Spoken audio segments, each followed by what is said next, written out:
Hello, and welcome to Elkan's Word for Today, the audio devotional. God bless you as you listen. Series title: Understanding Spiritual Gifts. Day 2: Knowing what the gifts are and what they are not. Before any real discourse can be made on the gifts of the Spirit, it will be expedient for us to establish what they are and what they are not. Someone has actually been heard talking about, quote, the gifts of the Spirit like Albert Einstein's word of wisdom and Nostradamus' gifts of prophecy.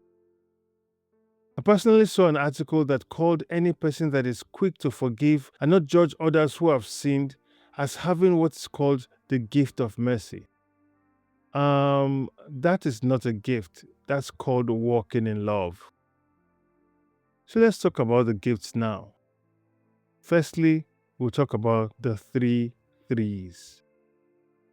For instructional purposes, Paul's list of 9 gifts has been traditionally grouped into 3 basic categories, each consisting of 3 gifts. The first is the revelational gifts. Number 1, the word of wisdom. This is the supernatural ability to apply knowledge already possessed. It is a supernatural solution out of naughty situations. It's seen in Solomon's solution to the 2 prostitutes, 1 Kings 3:16-28, and throughout Jesus' earthly ministry when he responded to entrapping queries by his detractors. For example, Matthew 11:27-33 and 12:13-17. The word of wisdom is different from the counsel you receive from a father or a pastor. The wisdom comes from experience and/or accumulated knowledge, generally speaking. This one is called a gift because it's supernaturally received and comes whether the person is 60 or 16. Of course, the gift of the word of wisdom is not the same as wisdom itself, and it will be hazardous of us to assume someone with this gift is all-wise and all-knowing in matters other than those revealed to them by the Spirit. Number 2, the gift of the word of knowledge. This is the supernatural knowledge of facts by a believer that is otherwise physically impossible for them to know. This could be in the form of a location of objects, past events, hidden data, etc. It's usually an evangelistic tool.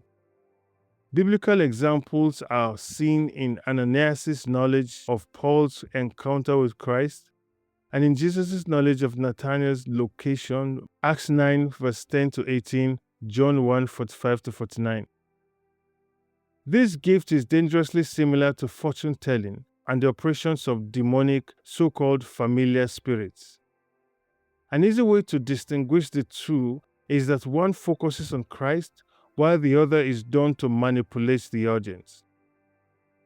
Of course, you wouldn't have to worry about this if you have the next gift, which is called the gift of discerning of spirits. This is the ability to determine which spirit is in operation at a given moment or place. It's in essence a supernatural look into the spiritual world. This is different from the practice of discernment, which all believers are supposed to have at all times. A popular example is Paul's recognizing the spirits behind the Philippian girl's prophecy on his ministry, Acts 16:16-18.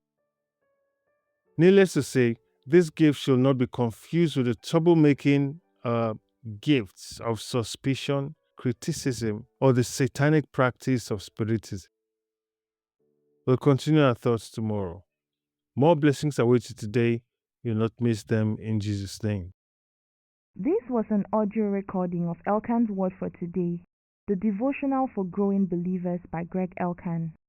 For more information on other edifying resources or to support this growing work, visit us at www.gregelkan.com. That's GREGELKAN.com.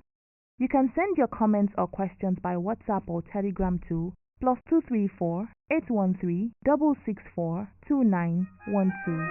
God bless you.